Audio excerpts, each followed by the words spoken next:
Hello everyone, so this is my first try at cooking with the Kogan pressure cooker. I've got all my ingredients ready and I've got my onions, my peppers, my chili, my herbs all sauteing nicely. I've got my meats. I have sauteed all the meats now.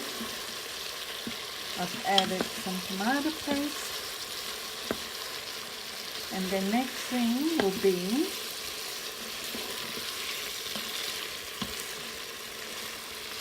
the beans.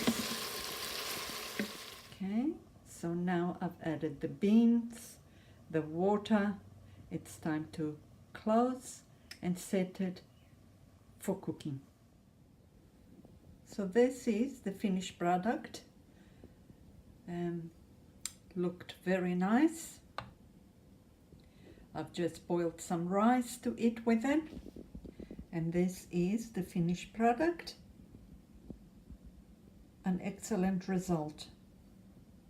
The beans were cooked to perfection, and so was the meat.